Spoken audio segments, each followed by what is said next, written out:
right. Okay, Mr. Vice President. Madam Clerk, we are in your hands. Okay. This is the regular meeting of the Mobile City Council, Tuesday, March 2nd. Please stand for our invocation led by Council Member Frederick Richardson, District 1, and remain standing for the Pledge of Allegiance.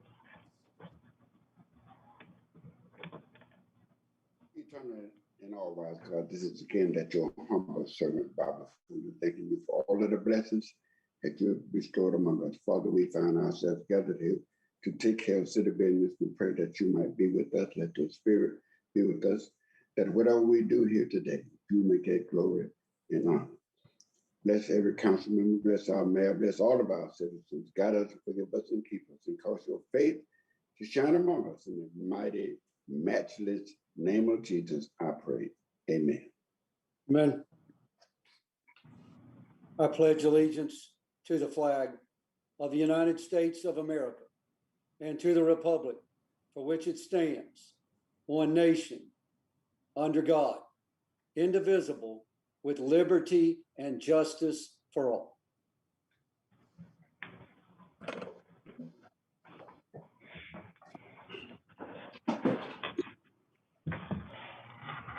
Roll call, President Manzi, Vice President Small, Here. Councilmember Richardson, Here. Councilmember Williams, Here. Councilmember Days, Here. Councilmember Rich, Here. Councilmember Gregory. Here. Statement of rules. And I'd like to say good morning to everyone.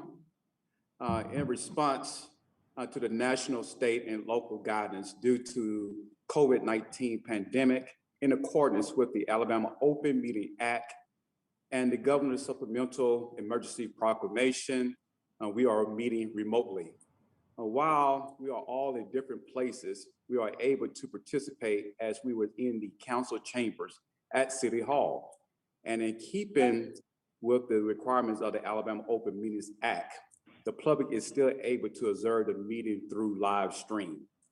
All items will be addressed during this meeting are either necessary to respond to COVID-19 or necessary to perform essential minimal functions of the city. The public is still able to present comments to the council by emailing them to cityclerk@cityofmobile.org up 30 minutes prior to the meeting. Public comments, which will be acknowledged as received during the meeting, distributed to the council members, included in the meeting minutes. Finally, each speaker will be allowed 3 minutes to address the council. When addressing the council, you should give your name and address. When addressing the council, there shall be no personal address to any individual council members. All statements are to be made to the chair, who will recognize any council member who wishes to respond. Thank you for joining us. We're now back in the hands of our City Clerk, Ms. Lisa Lambert. Approval of minutes from February 23rd. So move. Second. Been properly moved in second in the discussion. All in favor? Aye. And opposed? Motion passes. Communications from the mayor. You're muted. Councilman. Thank you, Councilman. Thank you, Lisa Carroll, for that. Lisa Carroll Lambert. So anyway, last Thursday, we made a real exciting announcement right in front of the fountain in Bienville Square. As you know, the Downtown Parks Conservancy completed a master plan for the future of Bienville Square back in 2019. Because of COVID and some other considerations, the plan was kind of put on hold, but with Hurricane Sally coming through and rearranging some of the trees that we have there, we felt like that now we had an opportunity to relook at the hardscaping that had been planned. The purpose of our gathering last week was that Regions Bank had made a generous $50,000 contribution to the Parks Conservancy to really move from conceptual drawings to detailed plans. And really, it's the first step in implementing phase one of the of their vision to preserve and improve Bienville Square. Ultimately, it will cost probably $1.1 million to complete phase one. The city of Mobile will make a contribution from its TIF fund. And so we're excited that we will be getting the detailed plans soon and be able to start moving forward on the renovations to the park. I'd also remind you that there was a lot of public input on what the park should look like. And so we'll probably have to remind people of their input back then, but we'll certainly be willing to do that, as will the Downtown Parks Conservancy. You know, last week, the Infirmary Health System announced that just over the last 2 months with the COVID-19 vaccine program, that they've administered over 30,000 vaccines in Mobile and Baldwin County, to Mobile and Baldwin County residents. And it's just another indicator of how fortunate we are to have 4 large hospitals, all of who are working diligently to protect us. But again, thank you to the Infirmary Health System for what they've done in the vaccination program.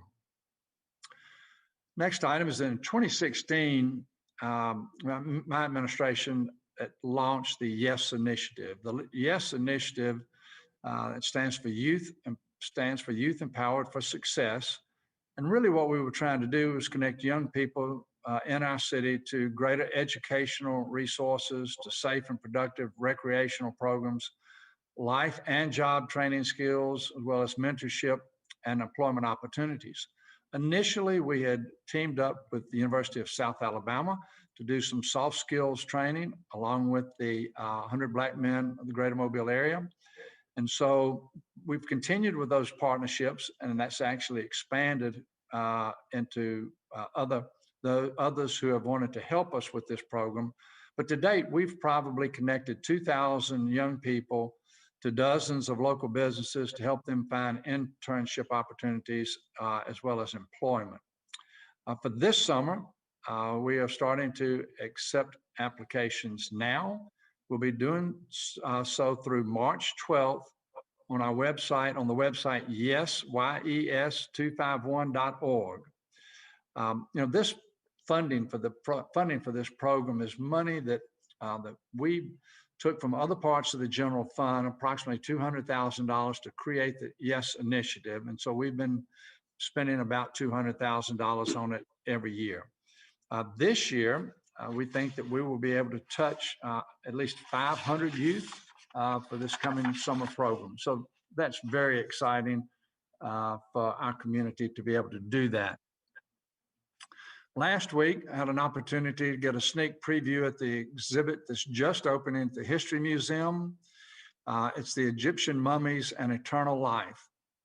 Listen to this. We're the only place where it will be exhibited in the United States. And it is the first time that it's been shown in the United States. The origin is the National Archaeological Museum of Italy, located in Florence.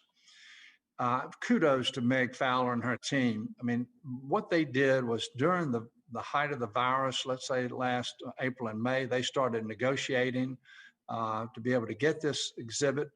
I guess maybe others were asleep at the wheel, but we were able to negotiate a very favorable price.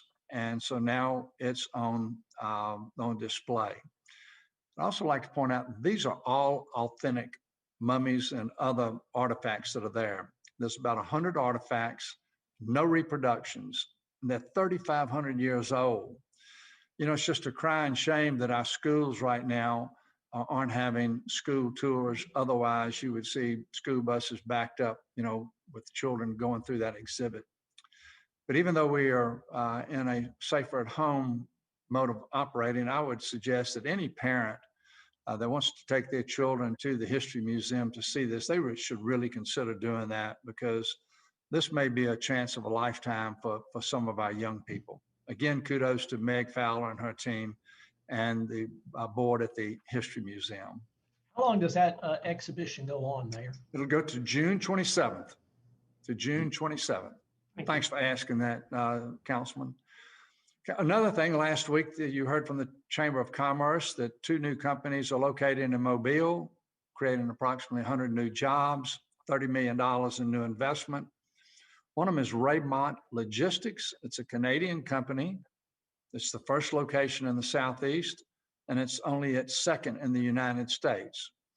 It will be located adjacent to the state docks, close proximity to the GM&O railroad station.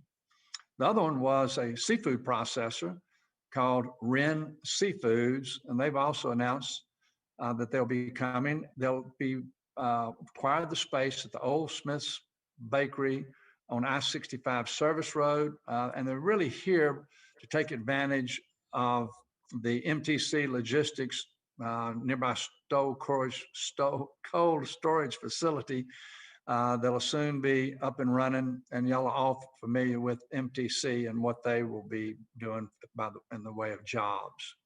But both of these companies are great additions to our corporate footprint, and we wish them both well. I'd also like to take time just to brag on some of our city employees.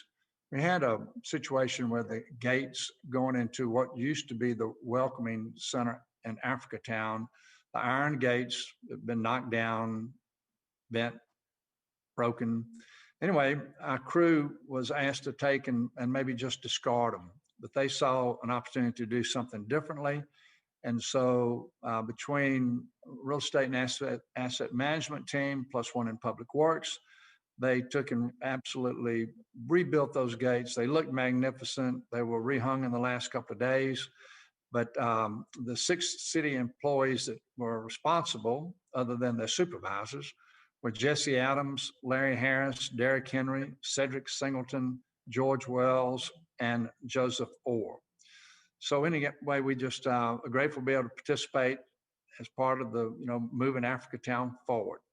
The last item is that if it hadn't been raining and dreary and foggy over the last 2 days, we would have been opening Spring Hill Avenue at Broad Street today.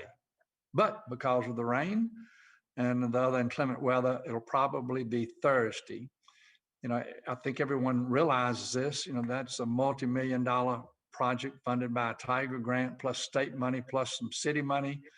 And it's a major rebuild of a major thoroughfare trying to connect communities from that part of Mobile into Brooklyn, but also make Mobile's downtown more pedestrian and bicycle friendly.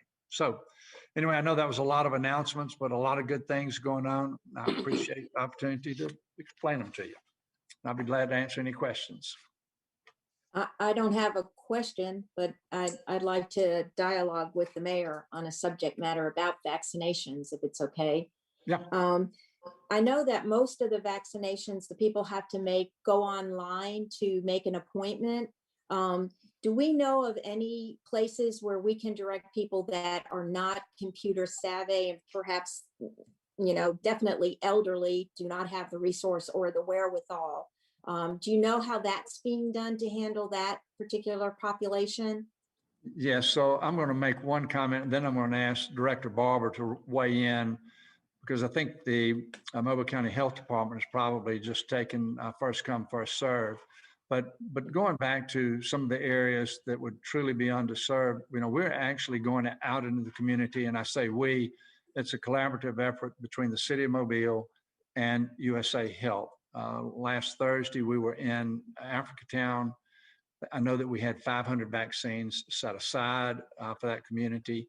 At the city council meeting, I did not reveal the location to you because we wanted it to be strictly for those that lived in that community. This coming Thursday, we have selected another community that we will be going into. And again, we're trying to keep a kind of a close hold on it so that people from all over the city don't come there, because there are a lot of people that can come to the Civic Center, but the communities that we're targeting here are those that we feel like are not going somewhere else. And so it's a way for us to expand, our service to get to people that may otherwise not get a vaccine.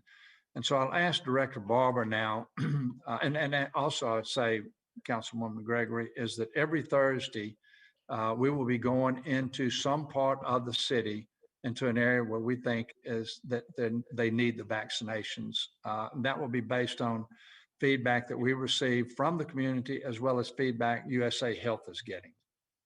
But Director Barber, do you want to make a comment about the places you can go where you don't have to have an appointment? Yes, sir. You know, the health department and a lot of the other vaccination sites, Councilwoman, they're doing it on a first come, first serve. So there's no requirement that they pre-register or go online. USA Health is doing the online, scheduling of people to come in.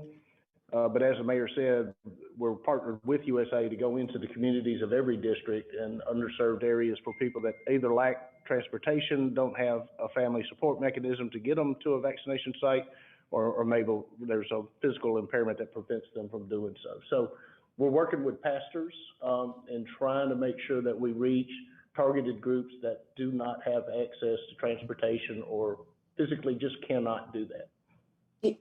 Excuse me, do you think that our senior centers could identify residents that they know either came up on their transportation or do not have family in town or not computer savvy? Is there a way to use that information and coordinate through their knowledge? We're not stuck to just churches. Churches just seem to be a great way for us to be able to communicate in Sure. a small geographical area. And so we work with Councilwoman Gregory in her district to get this next site up, which we'll be doing Thursday. Do keep in mind that there's actually going to have to be 2 visits when we do the initial shot, and then we have to come back to that exact same community to provide Right. that second vaccine. And so, it limits our ability to move around fast throughout the district because we do have to go back to those neighborhoods and redo them. But we will be reaching out to each one of the counselors and working for an appropriate site that you believe you need us to be at to provide that mobility that they can access vaccine. And do you know if Johnson & Johnson vaccine, which is a 1-shot, is that making it into our city? Are you hearing? There's 50,000 doses that have been allocated to Alabama. So the problem is Moderna is how do we make sure that the Johnson & Johnson product, which has been widely held as not as effective as Moderna Right, or it's Pfizer. 75%, yeah. That's right. And so how do we administer that? And so we're not real sure, talking to the health department, I was not clear on how that was going to be distributed this morning. So if it does go to USA Health, the challenge is making sure it doesn't mix with Pfizer, and so you'll have to be able to give people the option of taking one or the other. And my understanding is they're going to try to get the Johnson vaccine to providers that do not have vaccine. Or like new sites, in other words. Correct. New sites, and be that, some vaccination sites, some medical providers that do not have the vaccine, and therefore you don't have the mixture. Right. But then that gives the public the option of choosing either the Johnson product, Pfizer, or Moderna. Right. Okay, thank you. Look forward to working with everyone to make sure that our underserved or not computer savvy individuals are getting access to the vaccine. I think that was the concern that was made known to my office. And obviously the system's aware of it. So thank you, appreciate it. Ms. Gregory? Yeah, thank you, Mr. Chair, and thank you, Director Barber. I had gotten in touch with Jimmy about trying to get into my community somewhere to do the mobile unit. And he said that they were already working on it. And so on Thursday, we will be in District 7, and I'm really happy about that. And I will be there to participate. The word does get out because a lot of the churches and the rec centers, of course, already have a list of seniors who don't have transportation or don't, or maybe like Bess has mentioned, are not computer savvy. So they are reaching out in advance to people who need the vaccines and who will be served. So again, thank you so much. I certainly hope the weather holds up for what we were planning. If not, I guess we will have to schedule something else, but hopefully Thursday the weather will clear and we'll be out there. And again, I think it's wonderful that the city and University of South Alabama can do this, can go into the communities. I think that's very important. And just thanks to everybody who is helping to make this possible. I'd like to One- make one more one comment. other, Just Uh, one other comment. These are city-supported sites, and so you'll have Mobile Fire, Mobile Police going out to secure the sites and provide an orderly, system at these various sites because they're all configured so differently, and we do expect, initial rush when we open the doors. And so, but the vaccination process will start at 1 o'clock. So we will be vaccinating at the Civic Center while Mobile PD and Mobile Fire set up these neighborhood sites. And then we will be transporting nurses by in order to get the vaccine out there. Mayor? I would Mr. like to I'd like to point out that 2 weeks ago, there was a real flurry of conversations, concern about getting vaccine. And in the last few days, USA Health has gotten 15,000 vaccines, which are which means really we will be able to follow up with all the second shots and deliver some first shots. This is is it Moderna or Pfizer? Jimmy, do you know? Sorry, this is going to be Pfizer. Are you referring to the 15,000 that we just received? Yes, yeah. Yeah, these are Pfizer with the guarantee from ADPH to support the mega site with 5,000 every week. Yeah. So every week going forward, we're assured that we'll have another 5,000, which is very comforting. Mr. Daves?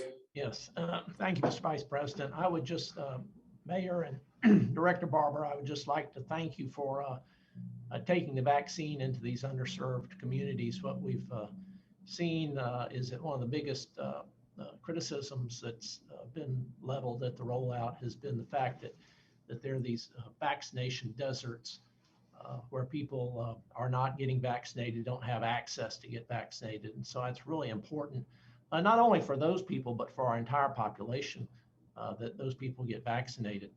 And, as Dr. Fauci said the other day, if he himself, he doesn't care whether it's Moderna or Pfizer or Johnson & Johnson, as long as he can get inoculated. And so if you're presented with a choice, take the one you're presented with. The only other thing I'd like to say is we do have some underserved communities in District 5, and I hope we can get to those sometime soon. Thank you. Mr. Chairman, Mr. Richardson? I would also like to say that I would like to see the vaccine over in the Trinity Gardens area at the Dodge Center. We have lots and lots of seniors over there, and transportation is not good. And it would be a great thing if you can take the vaccine over there. I also would like to say that the Stone Street Baptist Church served as a site for the vaccine, but for the second one, they're having to go to the terminal. And I heard Gina say, or someone say, that they're coming, I think, that was Director Barber said, whatever site you get the first one, they were coming back to that site to give you the second one. That was not true with the vaccines at the Stone Street Baptist Church. Vice President, Chief Barber again, that was the Mobile County Health Department that did the Stone Street, and then they did the secondaries at the Mobile Cruise Terminal. The reason we're going back to the site that we went to the first time is because we understand that the people either have a disability, don't have transportation, don't have family support to get them to a vaccination site. So we are going back to the exact site to provide the second shot. And they will know exactly when we're coming. And so we'll be back in Africatown to provide the second shot. And Anitra is going to reach out to you, Mr. Richardson, because District 1 is the next site selection that we'll be doing after we do District 7. Sounds good to me. The council members. Director Barber, I have a couple questions myself, and thank you, Director Barber and the mayor and all who has been participating in this great effort. But my question is to you, Director Barber, is Johnson & Johnson, when are we expecting to receive those vaccines into our areas?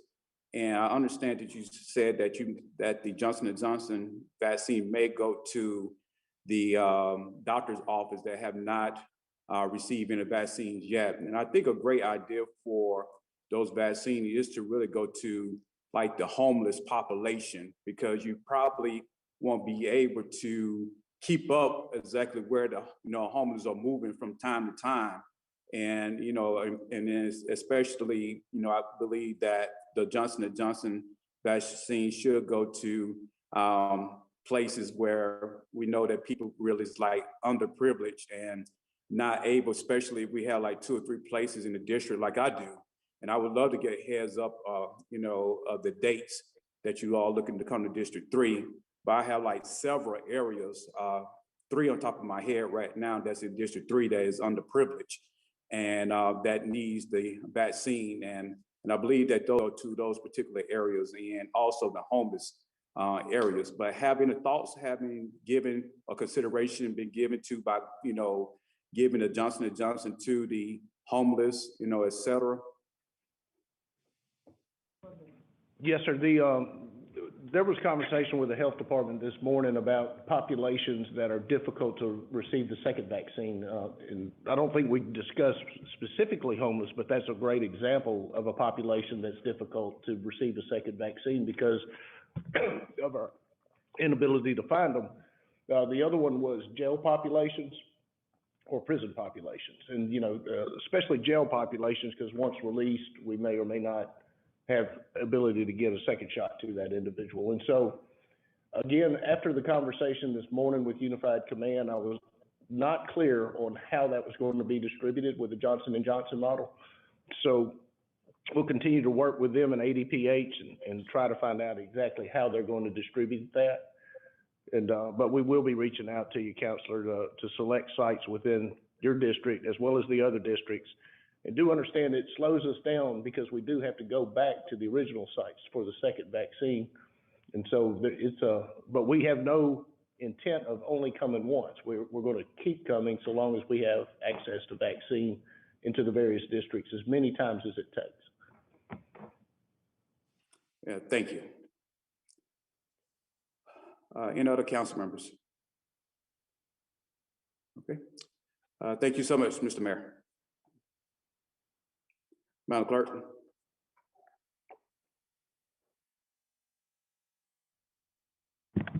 Okay. Monthly finance report. Good morning, this is Celia. I've got 2 things I want to talk to you this morning about.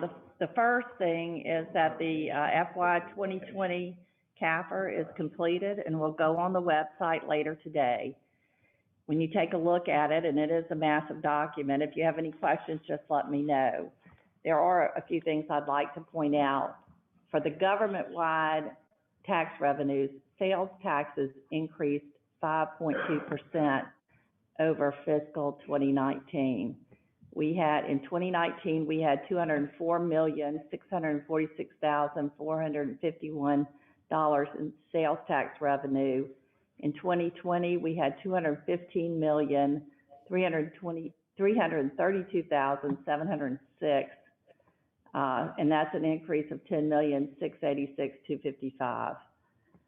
On the flip side, for lodging tax revenues, they decreased 18.5%, and we attributed this to COVID. Our unassigned fund balance in the general fund increased from $62,151,219 to $83,532,824. That's an increase of $21,381,605, or 25.6%. So overall, for FY 2020, we actually had a very good year. the total fund balance increased from 68,388,135 to 90,607,069, or 26.6%. Revenues, total revenues in the general fund increased 3.4%, and total expenditures increased 5.4%. Again, when you go through the statement, if you have any particular questions, specific questions, just please give me a call. Our debt, we retired principal last year of $15,699,000. And so at September 30th, our balance was $191,119,000. One thing that did increase was our net pension liability, and this increase is due to actuarial computations and that agreement we had to fund the unfunded liability in the police and fire pension fund, where we're amortizing it over 30 years. This caused an increase of $9.2 million. But overall, 2020 was an excellent year, and I'd like to commend Rebecca Christian and the accounting department for getting the CAFR completed in a very timely fashion. I think this year was the earliest that we've completed the audit. For January of 2021, our revenues were $55,393,289. We budgeted $56,543,781. So that is a negative variance of $1.1 million. And also the January 2020 revenues were $56,624,617. So we are down $1.2 million from last year.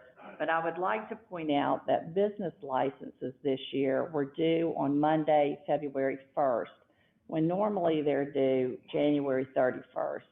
So we should see a little bit of an increase in February for the business licenses that came in on the last day that they were due. Also in February, we're going to be able to more accurately see how not having Mardi Gras has affected our financial statements. For expenditures in January 2021, we had $18,173,981, and the budgeted expenditure amount was $18,665,403. So this is $491,000 to the good. Last year in January, we expended $15,897,821. So this year we spent considerably more than we did last year, but it was budgeted, so we're good. Year to date through January 21, actual expenses are $60,070,742, and the budgeted amount was $74,949,47. So we're approximately $15 million to the good year to date on our expenditures.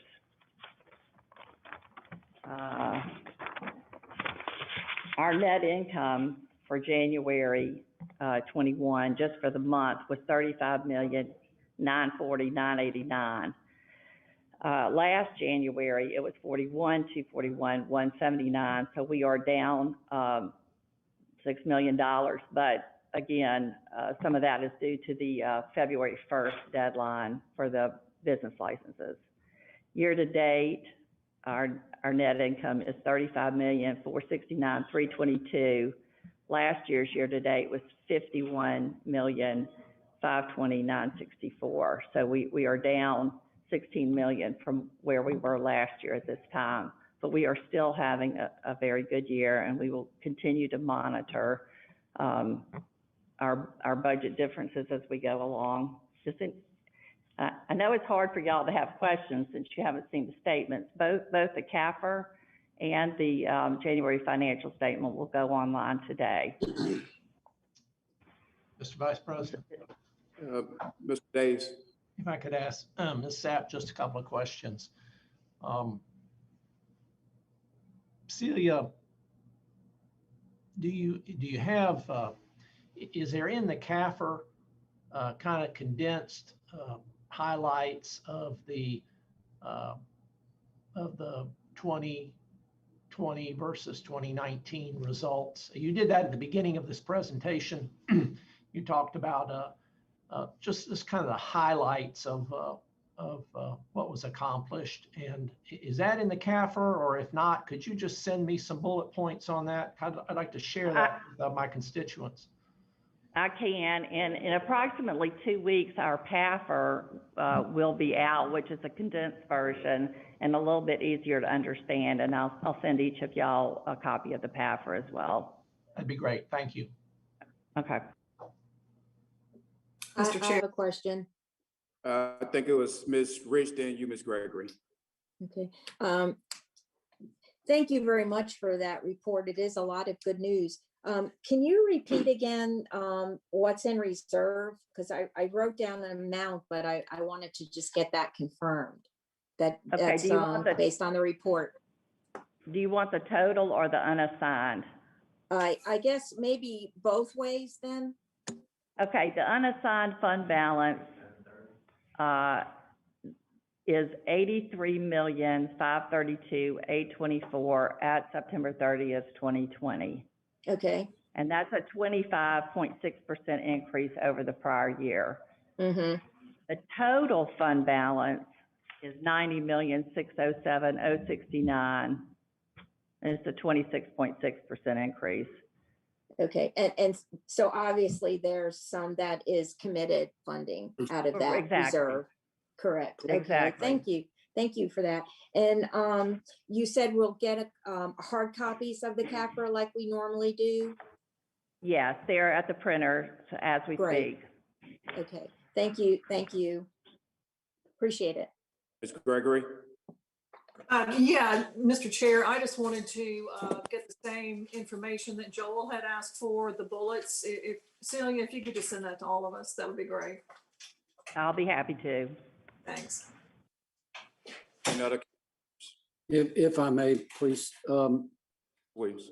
Actually, I don't know that we recognize how good that news is fully, especially having not seen it and only heard it. I think when we look at it, it's just, we ought to all be proud, not of our own accomplishments, but that of this administration. It's been, when tragedy truly strikes Mobile, and likely it will again one day in an economic downturn, we're not going to borrow money. We're not going to wonder what we're going to do. We're not going to look at folks that are good hard workers and say, you might have to go, we're not sure.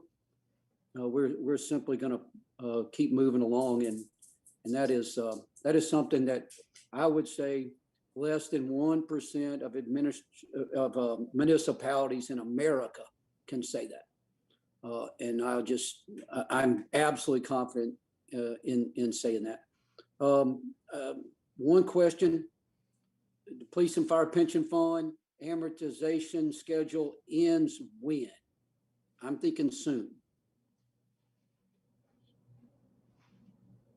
I think it's 10 or 15 years, isn't it, Celia? It may be shorter than that. I'll get that to y'all.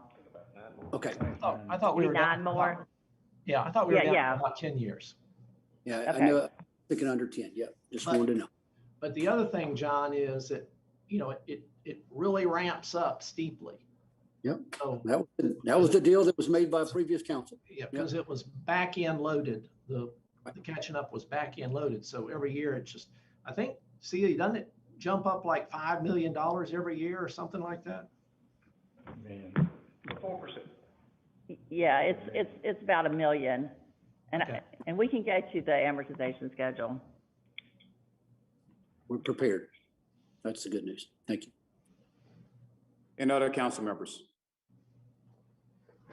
I would like to concur with my colleague, Mr. Williams. The city is doing a great job. We have a lot to be proud of right here in the city of Mobile. We, which include the administration and the staff and this council, have achieved a lot. And I believe that better days and greater days are coming to us in Mobile, Alabama. And I also like to take my hat out to Ms. Cecilia for stepping up. And she has, some big shoes to fill, and she's filling up real well. Again, thank you so much for your hard work that you provided to the cities, Ms. Cecilia. Okay. Go Celia.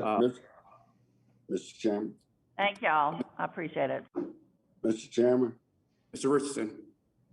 I would like to say that since 1702, nothing has happened to neighborhoods any greater than CIP that was created by the council. Nothing. Go Red.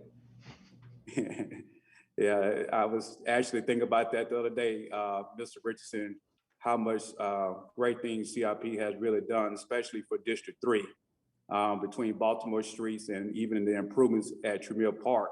Tramiel Park had never did qualify for CBDG funding, but because of the 1 cent sales tax, a lot of work is going into Tramiel Park, where it had been neglected for years because of funding.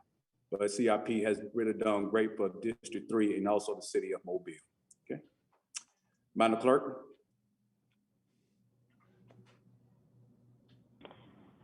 Okay, adoption of the agenda. Mr. Vice President, Judgment States. I move the adoption of the agenda and that all items listed as essential COVID-19 items be declared as such. Second. Been properly moved in second in discussion. All in favor? Aye. All in favor? Aye. We here. All opposed? Motion passes. Appeals, we have requests for waiver of the noise ordinance on March 30th in Cooper Riverside Park, April 4th on Cottage Hill Road, and March 14th on Crawford Place. So moved. Second. Been properly moved in second in the discussion. All in favor? Aye. Any opposed? Passes. Public hearings.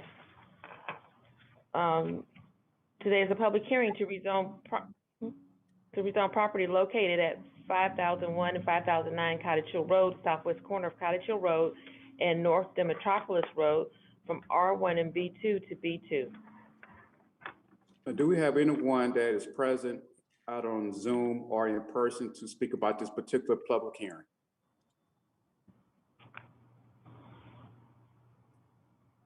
If not, this public hearing is closed. Public hearings to fix the cost of demolition of structures at 2056 General Gargis Drive North, 374 Dunbar Street, 1220 Dr. Martin Luther King Jr. Avenue, 613 Bellsaw Avenue, and 800 Holcomb Avenue.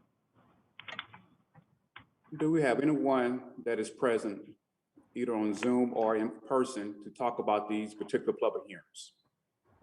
Yes, Mr. Willie Smith regarding 2056 General Gargis Drive North. Yes, sir. If you can just state your name and your address. My name is Willie Smith. I'm here on behalf of the property on 2056 General Gargis Drive. I see where it was demolition.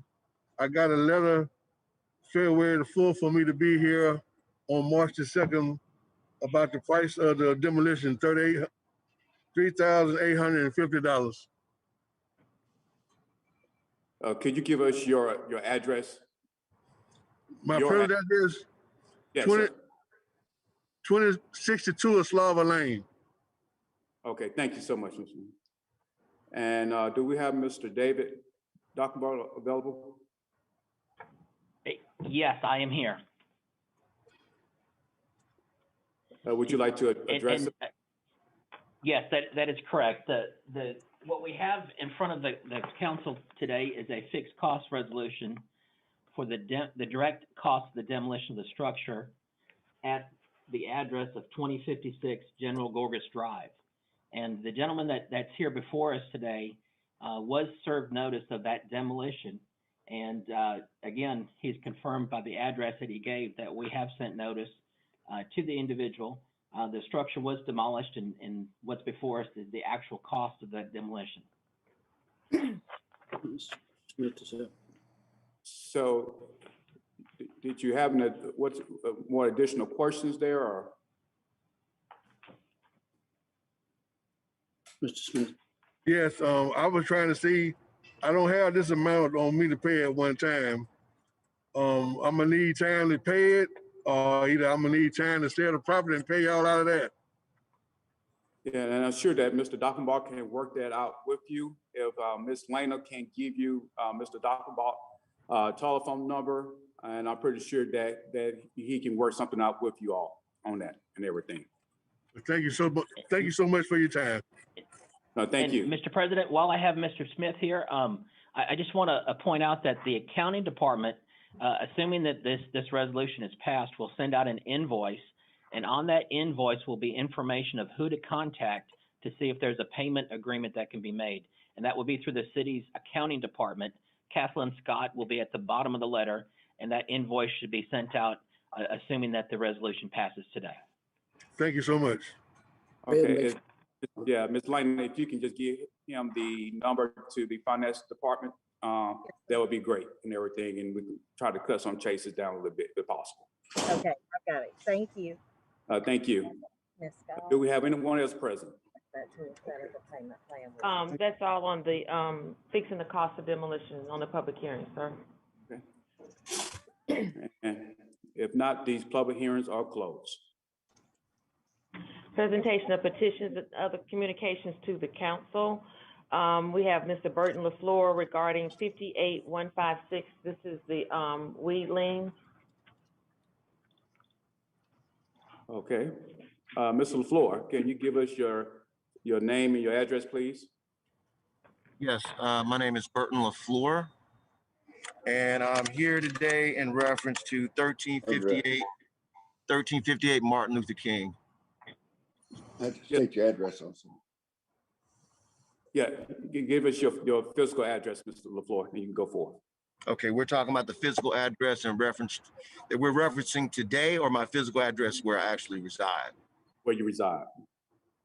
2216 Rue de la Fleur, Mobile, Alabama 36617. Thank you. Okay, but basically, I'm here today in response to a notice that I found on my property at 1358 Martin Luther King Avenue regarding some weeds that need to be destroyed or something. And I just basically want to say that I'm in objection to the city doing any remediation to that particular property. If there's anything that needs to be done, I'd be more than happy to do it myself, if given a reasonable period of time to do so. If I give me 2 weeks, and I'll have it taken care of. It's Mr. David Dockenbach. Are you still on the line? Yes, I'm still here, and yes, the notice that was sent and received is in regards to the weed abatement program that this property was identified to be in excess of 10 inches, the high grass and weeds, and the notice is to send out for the property owner to cut the grass, and that's what we would everybody would desire, to have the grass cut. So if that's something that you can do, we do ask you to go ahead and move forward with that. And any debris on the site would need to be removed as well, like garbage, litter, trash, tires. But the main aspect is to have the grass cut. Right. Now, there is some debris that I was left out on the street for the city to pick up, and I don't know why the city hasn't picked it up yet. Well, I would strongly recommend to coordinate with the trash department of Public Works and find out what the city's policy is specifically towards vacant properties, if this is a vacant property, and find out and possibly make arrangements, if necessary, to work with the trash department to have the debris removed. Right. Well, I'm actually about to start some renovation work on that property, and some renovation and restoration work on there's 2 properties there, right on the one on the corner there, 1358 and 453 Cedar Avenue. Both of those properties are mine, and I'm about to start some renovation work on both those properties. And I also could have the grass cut within, within, I'll say 2 weeks. I could really have it done before then, but I'll just say 2 weeks just to be on the safe side. Mr. Dolphin, that's 2 weeks. Is that within a time frame, or he need to get it cut down sooner, or what? As soon as possible would be the best, but if that's the time frame that the owner is presenting, that would be acceptable. Yeah. So, if Mr. Floyd, if you can just go ahead and just take care of the business and go ahead and Sure. get it cut. Yeah, the Sure. neighbors, they'll stop calling, and then the city can keep on going to another person residence where neighbors call about tall grass and everything. You can go ahead and get that done. Sure. However, Yes, sir. And Mr. President, I do want to point out that what's before the council today is not only just a notice, it's the second resolution, which is scheduled for today for the abatement. So what we would have to do is remove this one if the council would like to give additional time, remove it from the group, because what we're doing is if council orders the abatement, municipal enforcement will go forward and hire a contractor to cut the grass for all of the properties within this group. And I think this is the first time we've had an individual come down and speak on a specific item within the group. So what's before council is to order the abatement of all the properties listed within this group, not only just the property in question or under discussion now. So should we just table this particular? You have to just amend it to exclude this property. Okay. And should we? It's 1358 MLK. 1358. MLK Junior Avenue, yeah. I would greatly appreciate that. In our packets, we didn't have the list of the locations. We just had the resolution that dealt with the, the group. So, because I went looking for the address that he was talking about, at least in my notice agenda. I found it a little odd that there was a small sign was posted. It was posted on the property. I found that to be a little odd. Of course, I've had received notices from the city regarding other properties in the past, but at any rate, I would like to humbly request that you all please remove that from any list, and I will guarantee you that I will take steps to remediate the issue with regard to the high grass. All right, thank you, Mr. LaFleur. Okay, thank you very much. Have a good day. Okay, I got it. So, Madam Clerk, and I guess Mr. Archer, how should we proceed with this particular resolution? When it comes forward, I'll make the motion that we are to amend it to exclude 1358 MLK from the package when we get to it. Is this property in District 1? No, District but 2? the council member that is not here. It's in District 2. If somebody else want to make a motion, it's fine with me. No, that's not where I was headed. I just wanted to boost it. Okay, all right. Good, Mr. Richardson. Okay. Madam Clerk? Okay, Reggie Hill. And Mr. Hill is addressing 34003, 21127, 38015, 65017, 03138, 21141, and 31130. Thank you, Madam City Clerk, Mr. Vice President, members of the council. Along with this, I'm sorry, Mr. Hill, I'm sorry, along with the structures for demolition in District 2. Yes, no worries. We want to make sure we get that in there. Thank you again, Madam City Clerk, Mr. Vice President, members of the council, Charles Mayor, citizens and stakeholders of Mobile. Yes, good morning, Reggie Hill, 1007 Center Street. I will make my remarks and then I welcome any form of transparency. I ask that you would just hold that to the end, please. For time's sake, has the council offered any guidance on the process of property demolition, other than like what's outlined in the Mobile Municipal Code? What is the operation metrics, for our current administration? Is there anything in place that's like a proactive plan that lets us identify properties that might be heading towards that type of delinquency beforehand, so we can maybe allot these resources in a better way? We saw more than $12,000 was taken in one district today. I'm hoping Mr. Doggenbach wouldn't mind addressing that at the end. 34-003.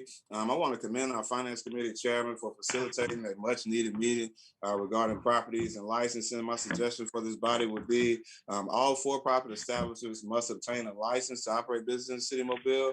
The license should require an annual report and be renewed every 3 years.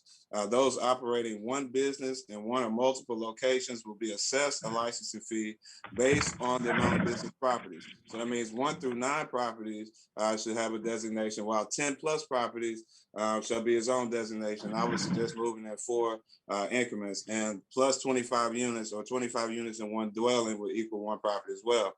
Travelers may or shall, this is debatable, identify all locations of business through reporting, but will be recognized as 1 property. Clients will be identified as units and shall be accounted as such. Determination of fees will be based on information obtained in annual reports. Such fees will be assessed during license renewal. If any of this is not applicable to state law, I would urge the council to write our state legislature. 21-127. What reporting has been provided to the council, other than what was offered this morning by the mayor over the past years, identifying the effectiveness of the YES program, such as overall youth that are served, the demographics of those youth served, current investment return since the beginning of the initiative? Hopefully, councilmember can answer that. 38-115, my concerns are a conflict of interest with advertising and why such information wouldn't be made to the public first. I know this will be taken up next week. Hopefully, City Attorney Woods will respond to that. 65-017. How will this code creation align with the UDC zoning initiatives that are being pushed by the City of Mobile? Hopefully, Ms. Biko can respond to that. 21-141. I'm excited to see the Gulf Coast challenging my community, District 2 again. Kudos to all those who are involved. We must ensure that familiarity, fellowship, entertainment, and opportunity is preserved for this area of the city, and this is a tangible seed towards making that happen. 31-130. Honestly, and I have a lot of respect and regard for Mr. Roberts, but the current neighborhood development department is unfortunately out of touch with the root cause of the needs within our most unserved communities. Why is it that when 2 familiar applicants did not apply for funding, instead of allowing more innovative opportunities to resolve matters that have lingered in our city for quite some time, we give the same people that have received the funding years after years after years even more money? And the results just don't. Mr. Hill, that's your time. I'm sorry. Mr. Vice President, may I request an additional minute pursuant to council rules, please? If any council grants it, you can. Any council member? And this is my first time since the rule has been enacted, even requesting this. I just want to make that clear for the record too. Yeah, we don't have a council member to grant that. I would like to ask if it's possible that Mr. Doggenbach, before I ask Mr. Doggenbach if he's still on the line, is that, the council main function is to legislate while the administration is to administrate.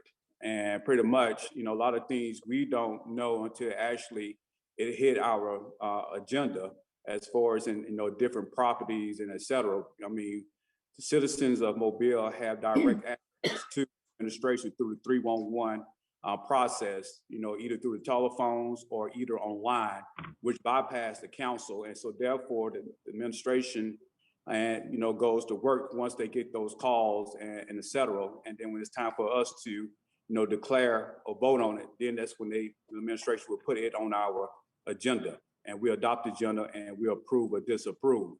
But if Mr. Doggenbach is still on the line, but he'd like to add more the process, could you do so now if he's still online? Yes, Mr. Vice President, I'm still here. And just to briefly summarize the demolition process, it's listed within the state law and codified within the city code of Mobile that we follow for the demolition of the properties. And we receive location areas to inspect based upon the blight survey. And we've heard about the blight survey the last 5 years, a very good initiative to go out and survey the properties, the residential properties in Mobile.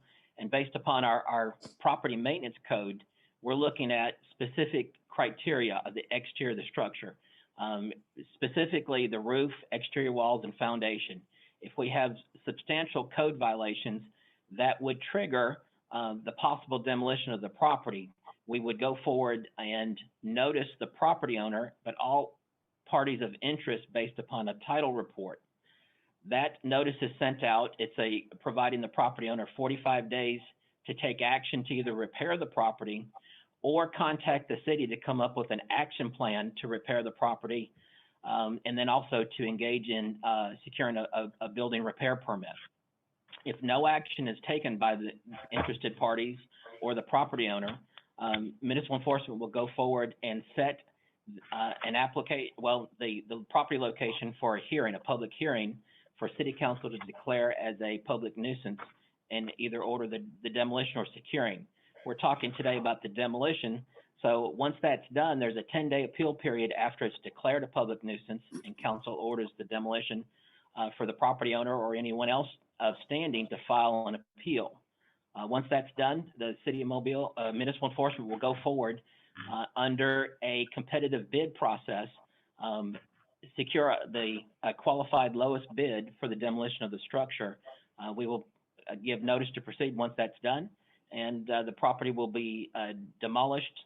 All the structure, foundation, and any debris on the site will be removed. The site will be graded level, and once final inspection is made, the cost for that work, the direct cost, will come back to council for a final time as a hearing that we had today, fixed cost resolution, to take the cost of the demolition and send an invoice to the last assessed property owner. And if that invoice is not paid within a reasonable amount of time, the city has the option to contact the Mobile County tax assessor to place a lien, or we have an option to go to the lien foreclosure process that was established recently by state law. Thank you so much, Mr. Dr. Ball. And Mr. Williams? If I may, first of all, thank you, David. I think the system we have works, and where it is not working, and that means that for the most part, we don't have participation by community. The strong communities are making progress, and I'm very pleased with that, I think. And so that kind of answers, what was stated a little bit earlier. I want to make it clear that the rule of the council that we adopted recently is at the request of a council member, not the request by the speaker to the council. But I'm just curious today. We hadn't seen Reggie in a while, and I'd like to give him another minute to finish his comment. Mr. Hill? Hold on. Okay.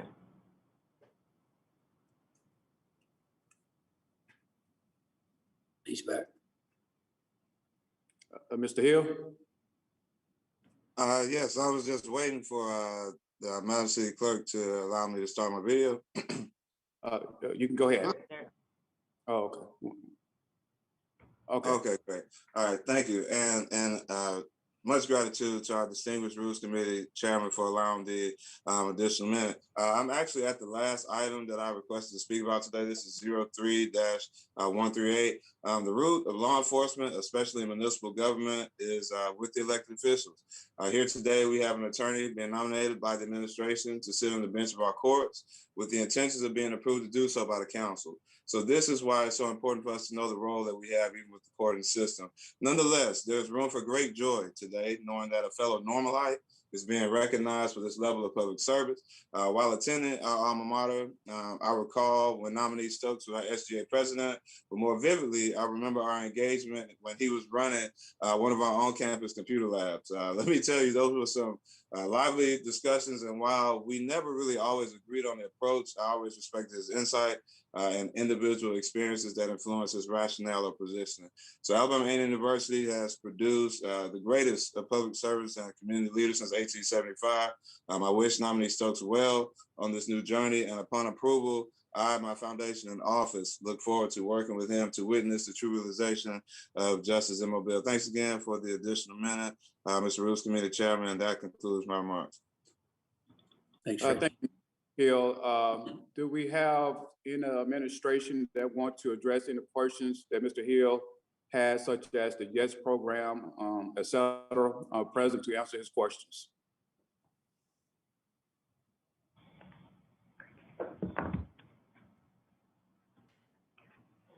All right. If not, Madam Clerk. Okay, if essential COVID items held over, 34003, ordinance to amend chapter 34 of the city code to include the real property business privilege tax applicable to lessors of residential buildings and dwellings to the schedule of licenses. Move delay over 2 weeks. Second. Been properly moved in second. Any discussions? If not, all in favor? Aye. And opposed? Passes. 57009, ordinance to amend chapter 57, article 8 of the city code to add a new article 9, small cell facilities on public rights of way. Do we need to amend this? Is that? Yep. This one you just got to vote on. The next one is what gets amended. No, Okay. but I thought we were changing it from 200 feet to 300 feet. That's in the one that's on the new items. Oh, I'm sorry. I was mixed up with the tree thing. Yes, we do need to move to amend to adopt the changes that were discussed along with the 300 feet after, and we would move to adopt it. I'm sorry. I was messed up. So first of all, I move the ordinance. Second. Second. Now I move to amend the ordinance to have the spacing at 300 feet versus the 200 feet. Yeah. Second. It's been properly moved in second. Any discussion? All in favor? Aye. Aye. And opposed? Opposed. All right, 5 to And now- 1. And now we vote on the Go actual. back to the original ordinance. Now we're going back to the original. All in favor? As amended. As amended. Aye. Do Opposed. you want to give time for discussion as amended? Yeah, Yep. as amended. All in favor? I mean, no. Any discussion? I'm sorry.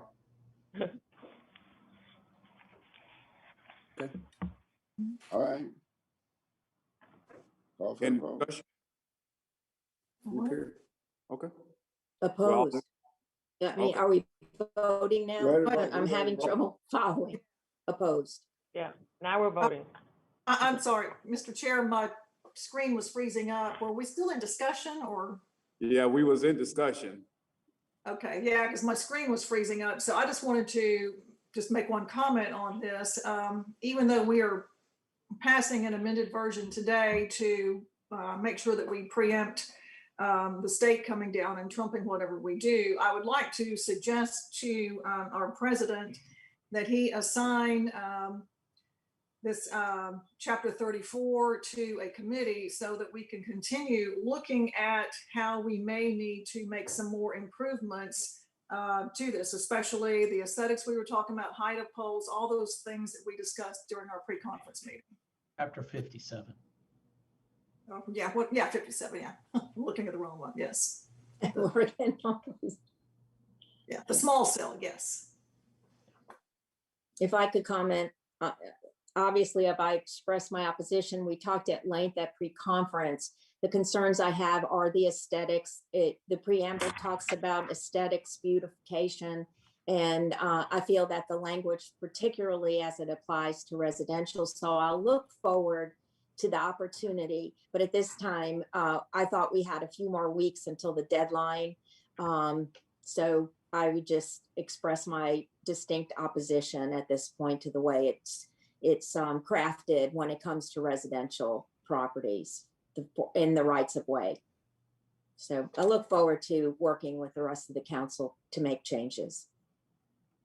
Mr. Chair, Mr. Williams. as opposed to a distinct opposition, I believe that we're acting prudently at this point to make absolutely certain that we have control of our right of ways. And while I share some of the concerns of Ms. Rich, there is a certain point when we have to get the rules in the books and get going down the road and make adjustments as necessary. I would just ask the administration, the power that they have to approve plans, that they do their due diligence and ensure that pole is not sitting in the middle of somebody's yard, and that they're somehow co-located with other utilities that are already in those neighborhoods. Thank you. Vice President. Mr. Days. I concur with everything that Mr. Williams said. I would just remind our colleagues that our other colleagues in Montgomery have very itchy fingers when it comes to preempting us from handling our own affairs. And I don't think we can be overly cautious in addressing this issue and some of these other issues where preemption is threatened. We certainly don't want any slip to occur which would take that power away from us, because once we lose it, we ain't getting it back from those folks up in Montgomery. So I'm in favor of moving ahead with this and hope that we can, as we go forward, fine tune it. Thank you. Mr. Richardson. Yeah, Mr. Chairman, I too do not disagree with Ms. Rich and her position. However, not doing anything will permit the federal government to impose any rules it wants to regarding the length of those poles. And it is imperative that we move on to stop them, to get in front of them so they will not have the authority to order, to allow these utility companies to put poles up in our neighborhood as tall as they want to. So the reason we are acting today is to get ahead of anything that could harm these neighborhoods. I believe that our attorney has a comment that he want to make. Mr. Archer. Yes, sir.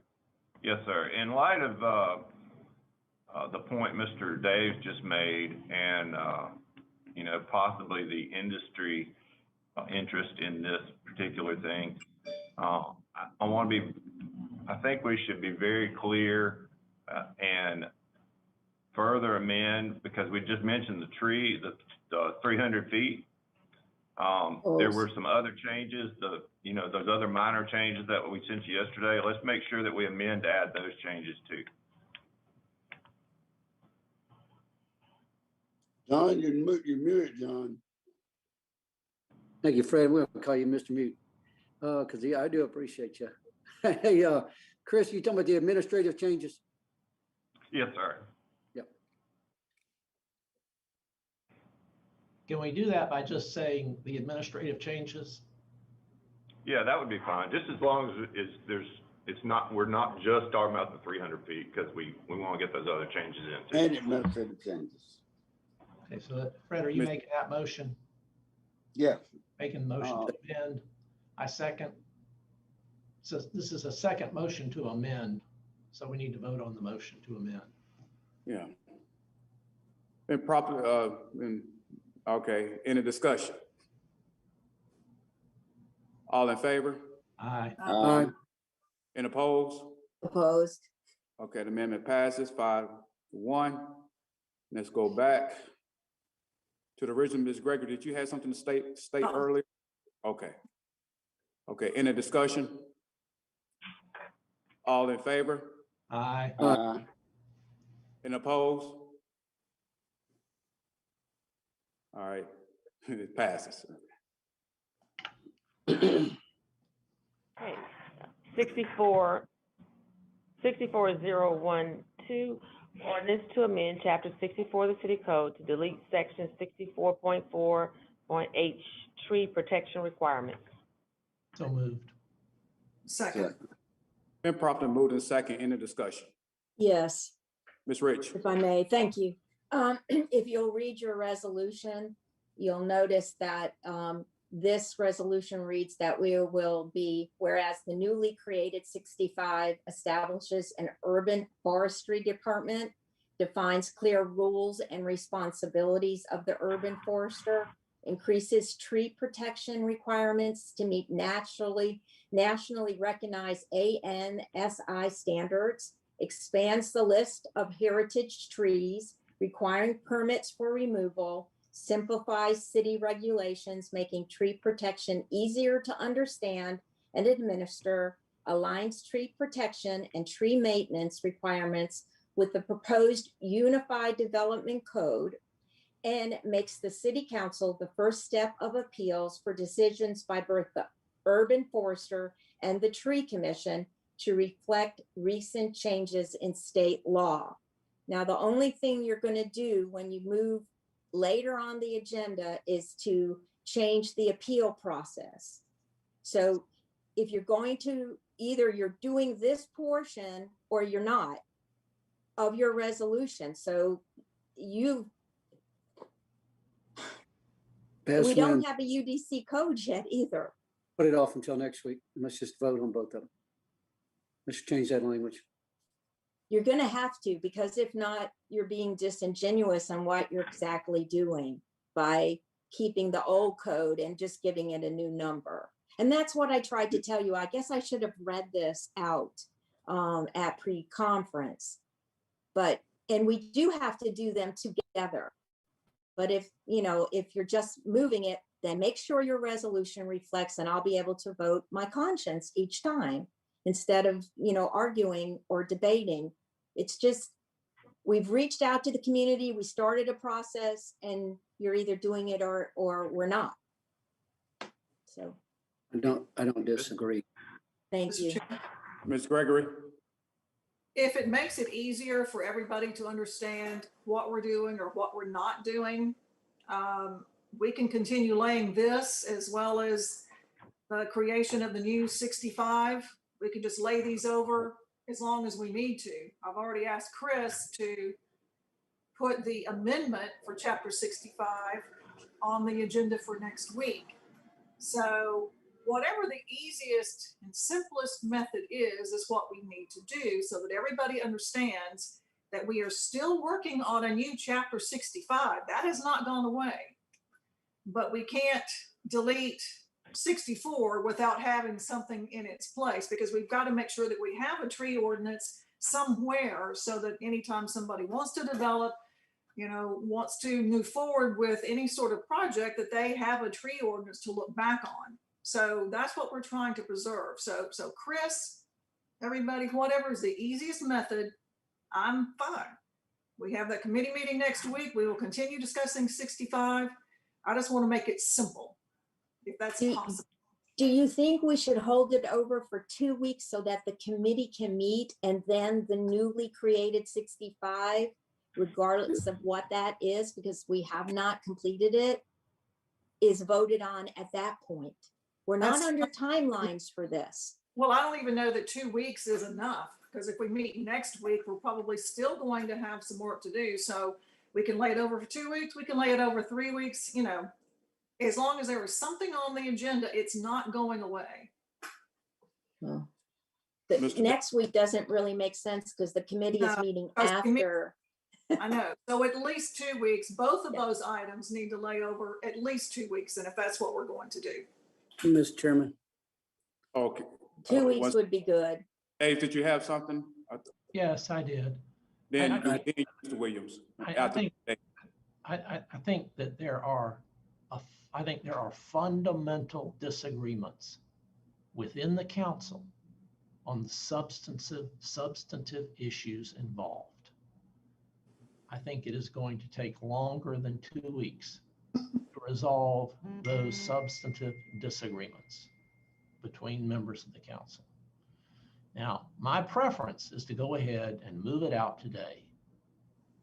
Move it out of 64 and create a new 65, because I think it makes it easier for not only us, but everybody else to understand what we're doing. But if that's not the will of the council, then we just need to, I'll be happy to withdraw my motion and we lay it over for whatever it is we're going to lay it over for. But I don't think it's going to be resolved. And I don't think the substantive disagreements are going to be resolved in 2 weeks. Yeah, I don't either. And they need to. Mr. Chair, Ms. Gregory, Mr. Williams, then we'll come back to you. with respect to the chair, he's been working on this for a long time. I was hoping that we might simply be able to just reword it, this deletion a resolution and say, as is, with an addition of an appeals process. Can we do that? I would be in Yes, agreement. Mr. Williams, yes. So you just made the point that I was going to make. That's exactly what we need. And as to Mr. Dave's comment, this is already going to be extremely complicated. The best thing for us operationally, and I think Ms. Gregory said it before, is that we pull this out today and continue to have a status quo. Nothing will change about our tree ordinance itself. The only thing that I think we've agreed upon is the appeals process, which goes to you all instead of the planning commission. And then there's going to be a lot of work that needs to be done on the changes that are proposed. But today, all we're doing is removal. That way, you're going to be dealing with one ordinance rather than two when you all start going to committee. So I'd like to offer an amendment to the resolution that has been read. Second. No, in a sense, just what I got to say, and that is that the chapter moves as written today with no additions other than a change in the appeal process, which would bring it to the city council as opposed to an unlawful direction of the planning commission. Mr. Vice President, Yes, Mr. Archer. the removal from the zoning ordinance is an amendment to the zoning ordinance. And it does have these whereases that are unfortunate in light of what all has been changed. The final say-so, though, in that ordinance is it is ordained that you delete the chapter, period. But since this ordinance has been published and it's an amendment to the zoning ordinance, to make any change to it, it's got to be republished in another public hearing and all that.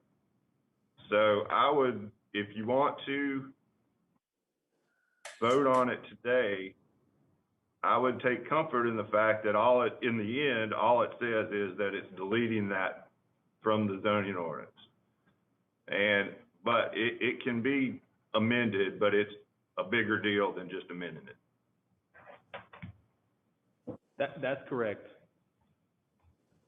But it can be amended. It can be amended, and in the manner in which I said, my motion is still out there. I did not hear a second, but.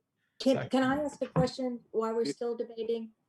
I don't know if second. What- Yeah, there's a motion and second on the I'll floor. second John's motion. We're at discussion gonna be Ms. Gregory, then Ms. Rich. Ms. Gregory? My turn. Yeah, let's just make sure we all understand what it is, what's on the table to consider, because it's confusing. It's confusing to us. It's confusing to the people who are listening in.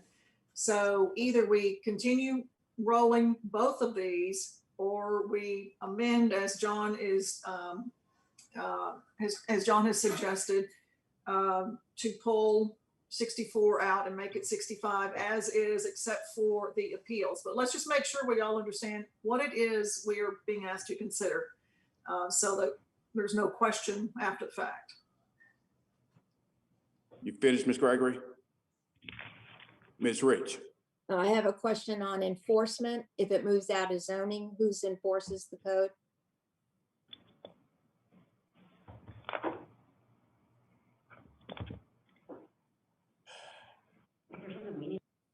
Do we have anyone from the administration? Mr. Woods? Sure. So if it moves out of zoning, you're gonna have a combination of folks. You've got the urban forester who deals with these issues, and then you've got any code official if you're dealing with property.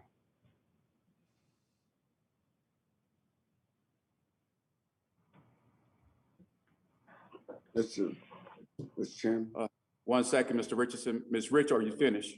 Yes, I don't, not sure that we would understand how it would play out if there was a violation between when it's no longer a zoning code violation to go to municipal court. Mr. Richardson. Yes, sir. You know, I've heard, I don't know how many times today, how confusing it is regarding what we're trying to do today. Somehow, I can't see. I can't see how confusing it is. We got to delete chapter 64. And chapter 64 will not exist anymore. And we got to create chapter 65. So we would still have an ordinance.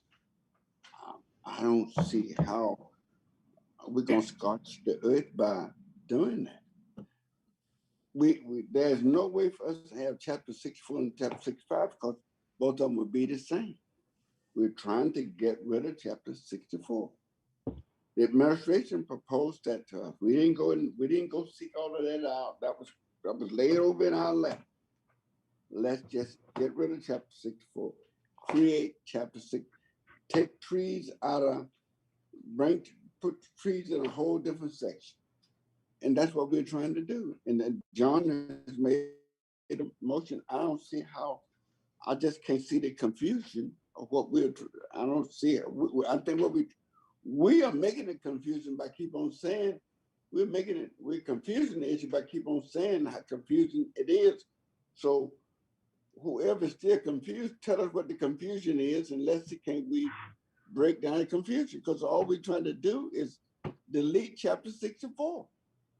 And I think John has made a motion to do that. Well, to do that, you got to create chapter 65. I don't think he's trying to do no more than that.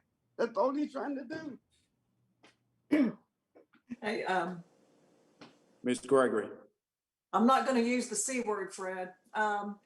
So Ricardo, just to make sure that if we do this, that there will be no gap in enforcement, that things will continue on as they are, except for the appeals. So there's no gap in enforcement. Anybody who wants to come and develop a project, whatever, they will still be responsible for doing the same things they are responsible for now, and enforcement will be the same, except for the appeals process would change until and unless we amend chapter 65, correct? So, correct, exactly. And that's exactly it. And violations are code violations enforced by the urban forester now and under what you're doing. So we're preserving what we have, and it is really, like Councilman Richardson said, just that simple. Okay. Mr. Days, did you have something else? I think we ought to vote on Mr. Williams' motion to amend. This is, now Fred will understand this. We are plowing the same ground over and over. I do. And we have plowed it enough. Mr. Williams, did you have a discussion? No, just let's plant. Okay. Now we have an amendment on the floor and we have a second. All in favor? Aye. Aye. All opposed? Opposed. It's 5-1. Now let's go back. As amended. As amended. Any discussion? Yes, sir. Since it's been amended, we need to hold it over because you got to publish it again. No, we just said, no, we don't. Just had that discussion. No, we don't. Let's vote. It's an amendment to the zoning ordinance, though. We don't. Let's vote. Okay. Oh, wait a minute. Yeah, I mean, I would like to. Go ahead, Ms. Ricardo, Gregory. Is that Ricardo's understanding as well? They brought this to us in the first place. No, it's not. I thought Ricardo had said it didn't make any difference whether we amended or not. No, I was agreeing with Mr. Arledge, but I'm saying you all, we give advice. We don't tell you what to do. And I think they just ask you for your advice. Well, we want to make sure that we are doing what we have to do legally, because if we have to re-advertise this whole thing,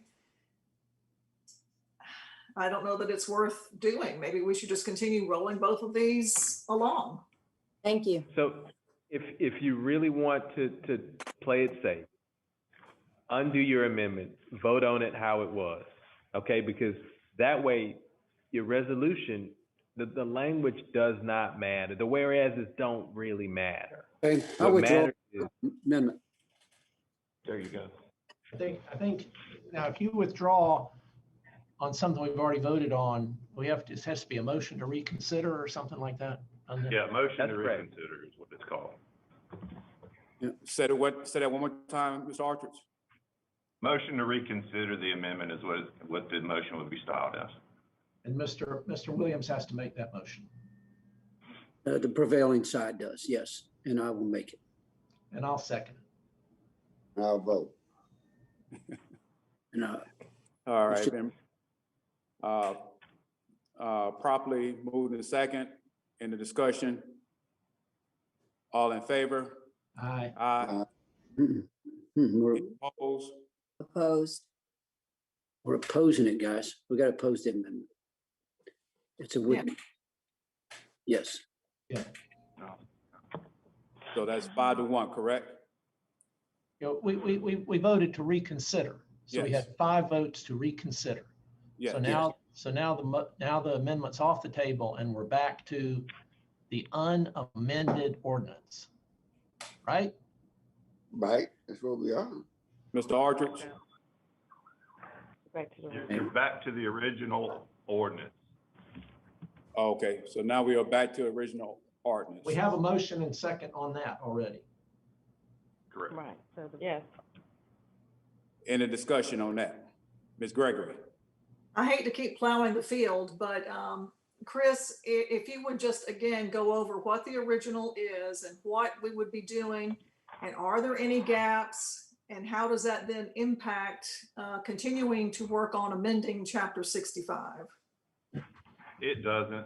Once you adopt the new Chapter 65, you can then amend it however you want to, with the added benefit that it will have nothing to do with the zoning ordinance and without the extra hoops you got to jump through to change the zoning ordinance. So it'll be easier to amend once it's in a normal area of the code. Okay, so there will be no gaps in enforcement, anything like that? Provided that the second, the actual ordinance itself is adopted in a few minutes, yes. And what about the exception of appeals? We were talking about changing how any of these decisions would be appealed. That has nothing to do with this then? Yes. It's in the new Well, 65. it has, not with the procedural issues we're talking about here, but if, next week, once that's adopted, if there's a tree commission thing that gets appealed, it's going to now come to council. Yeah, but that would be in Chapter 65. Correct. The new appeal That's what procedure is in 65 that we will adopt, hopefully, in a few minutes. That's what Joe said that before. He said it again. Keep plying. We all just plying the same crap. Yeah. Let's vote. Any further discussion? All in favor? Aye. Aye. All opposed? Opposed. Passes 5-1. Madam Clerk.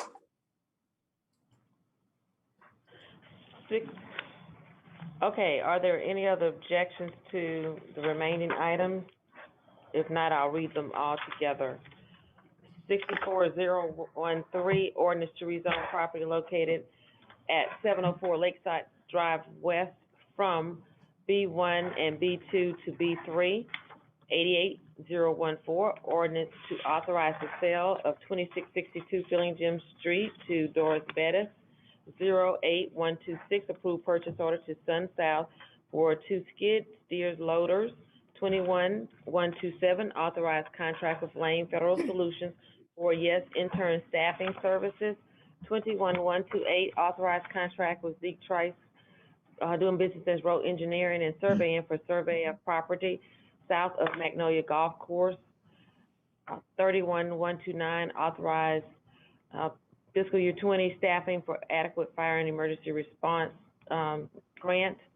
31130, adopt a CDBG home and ESG 2020-2021 action plan. So moved. Second. These items are properly moved in second. Any discussion? All in favor? Aye. Any opposed? It passes. Essential COVID items being introduced for the first time. Mr. Vice President. 38015 through 60161. Mr. Daves. Mr. Vice President, I move for immediate consideration of items 65017, 27, 149, 40, 150, 151, 152, 153, 154, 58, 156, 60, 158, 60, 159, and 60, 160. The remainder delay over 1 week pursuant to council rules. Second. Been properly moved in second. In discussion. All in favor? Aye. Aye.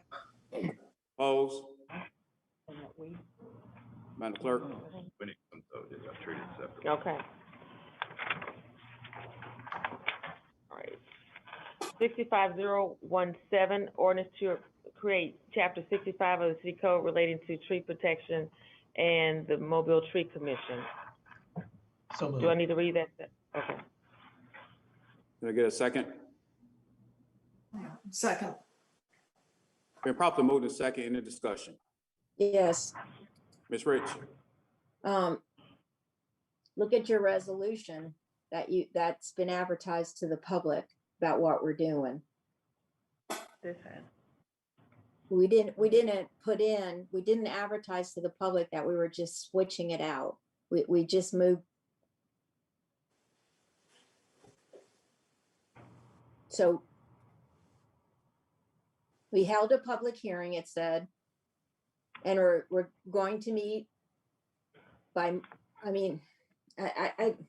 we're not following what's been in our packets. So someone has to offer something that is what you're doing now. Do you see this? Mr. Archer, would you like to address Ms. Rich's concerns? This is just now a regular ordinance. It doesn't have to be published. Ahead of time. Right, Ahead of time. yeah. Thank you, Mr. Archer. Ms. Rich, are you finished? Yeah, okay. I'll just vote my conscience on this. And I am confused, sorry to say it, but I am terribly confused based on the paperwork. Ms. Gregory. Yeah, Mr. Chair, we will have an Administrative Services Committee meeting next week, 1 o'clock. I've already asked Mr. Arledge to place on the agenda an amendment to Chapter 65, which at this date, unless something changes between now and next Tuesday, will be the working document that we have had that takes into account some of the comments that we have heard from the public. So that is the working document. It will appear on the agenda on Tuesday. As we have talked about earlier, will be laid over 2 weeks, 3 weeks, whatever it takes, because again, with the committee meeting and just the changes that we will have to look at in the community response, it's not easy. And we have to take our time to get it right, but it's not going to be forgotten. It will show up next week and we'll lay it over as long as we have to and continue laying it over as long as we have to get to a proposal that we are ready to vote on. Ms. Gregory, what is that a working document that you just referenced? Have we gotten that? Chris has sent that around to everybody and asked for comments from people. So that's the one that, the most recent one that you all received will be the one that will appear unless you send additional comments, because Chris can put those into the working draft if you so desire before Thursday of next week. The reason I ask is because I would like to be a newsletter, alert my constituents, because this is, despite what Mr. Richardson says, this has been a very confusing operation. I think we've made it about 10 times more confusing than it needed to be. Well, with two the- two things going on at the same time, it's just difficult, yeah. But I would like, when I try to explain to them what happened, I would like to be able to give a link to that document. So I just need to get a hold of that. Yeah, I'll it's send the it one to you. he sent most recently, and I'm sure he can send again, but just make sure everybody understands it is a work in progress. Right. Let me resend it to everybody, just so there's no That would be no very more helpful. confusion. That'd be very helpful. Mr. Chairman. Yes. Again, I would like to, not for the benefit of the public, I would like to see if I can add some simplicity to it. Today is like, it's like we're ordering a brand new basic Ford today. That's all we're done. But next week, we're gonna add to it air conditioning. We're gonna put stereo in it. We're gonna put GPS in it. It's a whole lot of other things we're gonna add to it. Now that we got the new Ford, we're gonna add a whole lot of other features to the Ford. Today, we just have a basic Ford. But next week, Jenna gonna come whenever she calls her meeting, and we will be plugging other things into it, but we're not doing that today. Fancy wheels and some loud glass back mufflers. Ain't no doubt about it. Might even want some loud mufflers. Mr. Richardson, I want a Cadillac. Do we have any discussion? All in favor? Aye. Aye. Any opposed? Opposed. Pass it 5-1. Madam Clerk? 27149, approve the use of electronic vote counting system for 2021 municipal elections. 40, 150, 151, 152, 153, 156, fixing the cost for demolition of structures. Oh, are we taking Garger Street separate? Yeah, on 156, yeah. It was not Gorgas, it was 1350. Oh, okay. 1350. Your man, you're 58156. It was No, 1358 Okay. MLK. 58156. Yeah. Okay. 2056 Gargus, General Gargus, Drive North, 374 Dunbar Street, 1220 Dr. Martin Luther King Jr. Avenue, 613 Bellsaw Avenue, 800 Hockham Avenue. Those are fixing the cost of demolition of structures. And then we're going to 60158, approve award of special bonus to Office of the Month as part of the Mayor's Incentive Program. 60159, determine an appropriation to John L. LaFleur High School, serves a public purpose, and approve payment. And 6160, determine an appropriation to the Village of Spring Hill, serves a public purpose, and approve payment. So moved. Second. Been properly moved and second. Any discussion? Did we take care of Mr. LaFleur property? Next. Not It's yet. coming next. Okay. In the discussion, another discussion.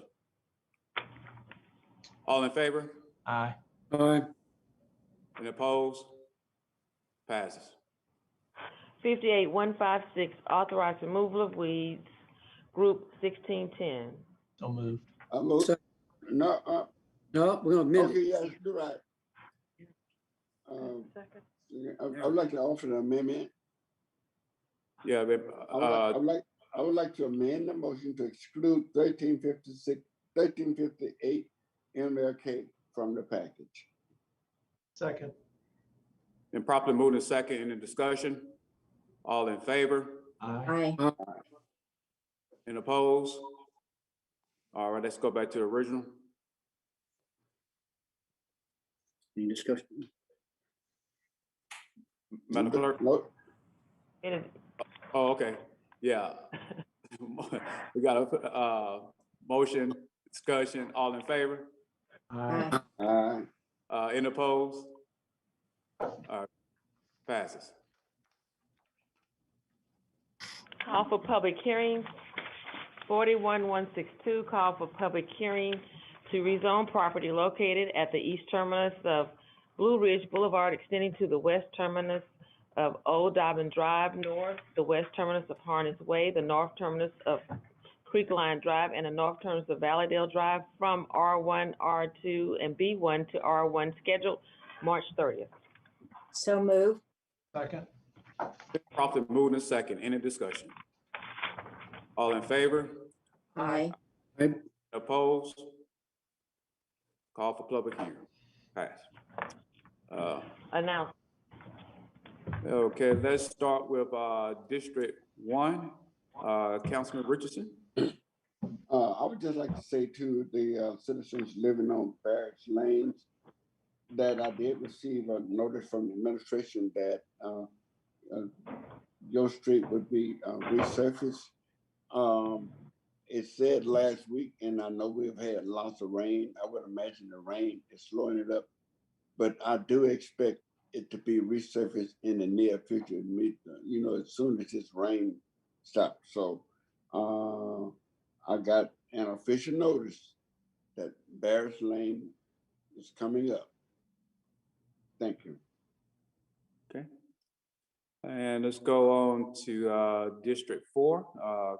Councilman Williams. I think I'm wait till next week. Thank you. Yeah, all right. And Councilman Day, District 5.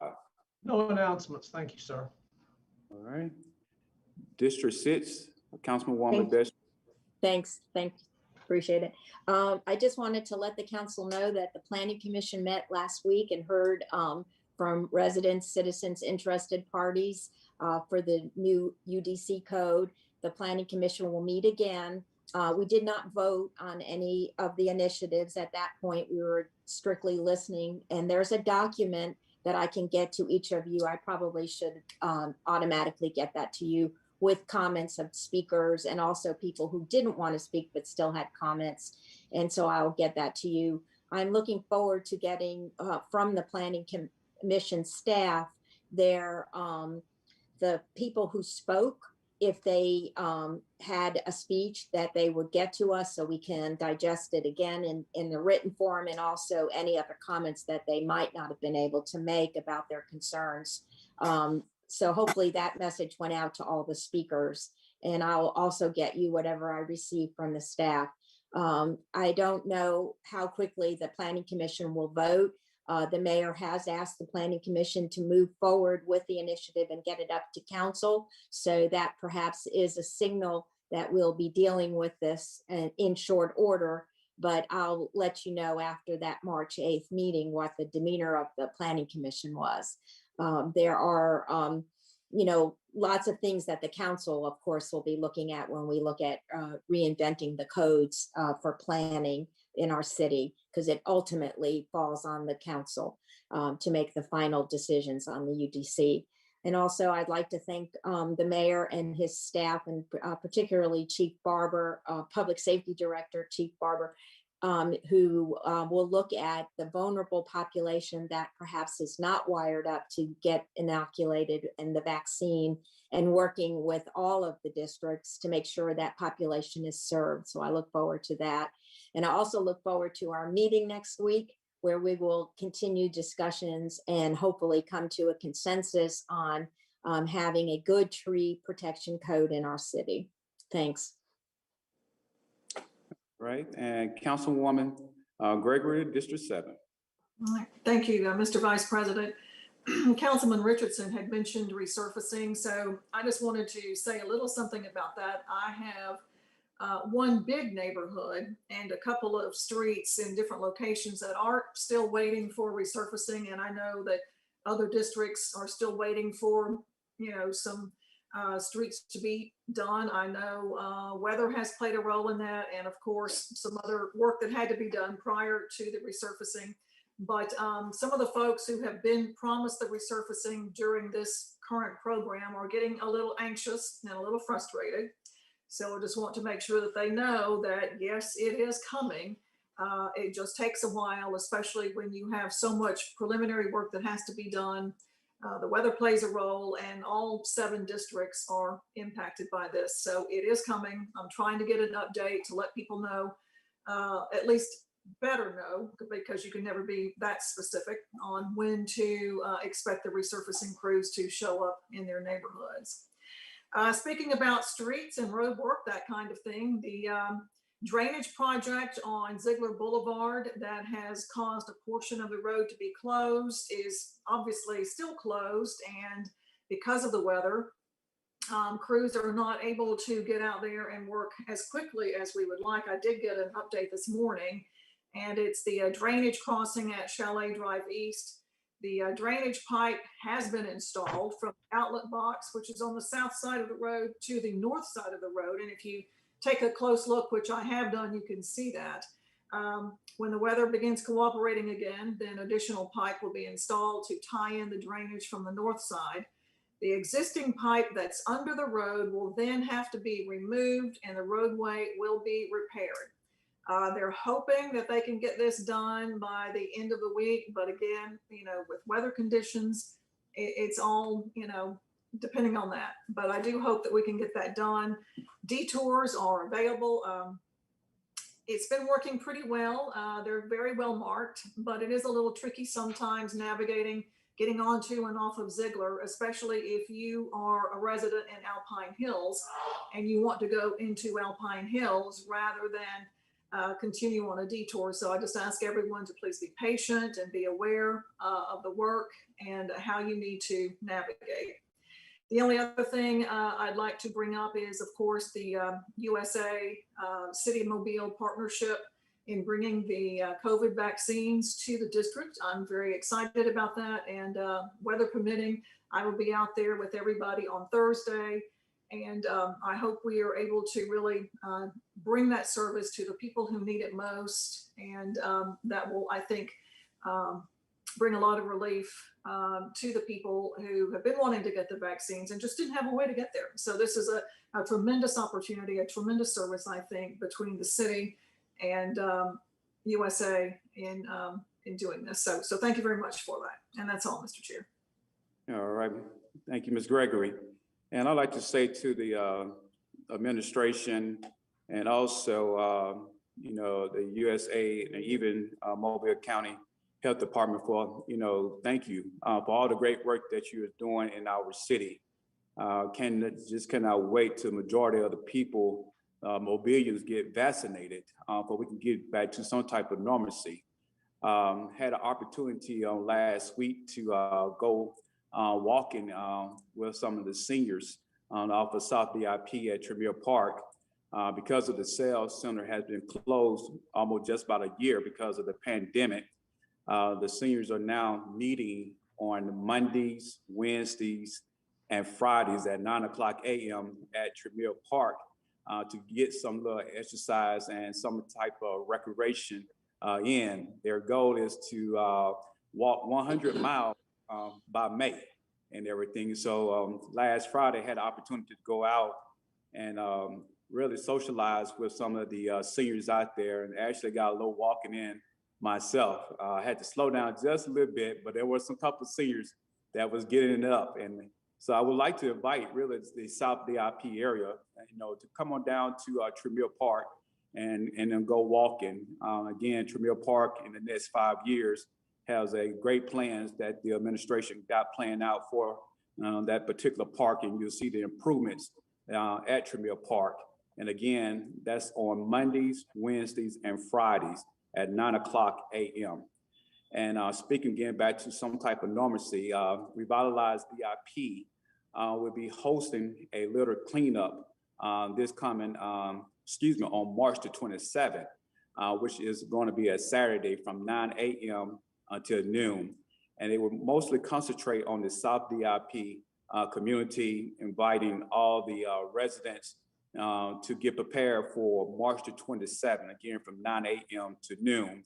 And we welcome them to bring in some safety vests, grabbers back and et cetera, but we can welcome in spring. And again, we're gonna give out more details in the next couple of weeks, exactly the meeting place. But again, please mark your calendars for March the 27th, and we'll be out there from 9 a.m. until noon in the South DIP area. And also speaking on March the 27th, which is just about, Easter weekend, because of the pandemic last year, we was unable to have our annual Easter egg hunt. So this year, the Parks and Recs is having a pretty much like an Easter egg hunt across the city of Mobile. And they are going to, in District 3, they're going to be at the Duval Street Park. And District 3 myself will be in conjunction with the Parks and Rec. And we're going to make this a little bit more funner and exciting. We had Judge Whitman, he volunteered to come in and do some things, and also asking some other volunteers. And matter of fact, I got a phone call earlier about someone asking me about the Easter egg hunt. So we're going to be safe. It's not going to be as long. And Duval Street is a big park that we be spaced out. And just pretty much just trying to just have just a little fun. And just for the kids and just, go out and just relax and just have a little family atmosphere, something that we have really just been missing. And, looking to make this a great, safe success. And again, that will be held on March the 27th at 1 p.m. From 10 to 1 p.m. at the Duval Street Park. Any other announcement from the council members? Yes, sir, Mr. Vice President. Mr. Richardson. I received this notice while we were in session. It is from the Totemville Warren Street Methodist Church, and it is said that the Totemville Warren Street Methodist Church has submitted a request with the Mobile County Health Department and USA for COVID-19 vaccine clinic, and asking me for my support. Is Director Barber still on the line? Okay, if not, I'm going to forward this on. I'm going to forward. I support this request because I would like for the citizens in district, I'd like to bring these vaccine clinics to District 1, especially to Trinity Garden, Tobinville, and probably Crichton also. But I'm going to forward this information on through the mayor's office and to Director Barber and to Dr. Asho over at the health department for them to, and ask them to include the Tobinville Warren Street United Methodist Church to their list as they move forward with these vaccine clinics. Okay. Any other council members? No. Anything for the administration? And if not, all hearts and minds is clear? Move to adjourn. Council, can you stay on for a second after y'all adjourn, please? Will do. Can I get a second? Second. Second. And properly moved in second. Any discussion? All in favor? Aye. Aye. And opposed? Opposed? I guess that's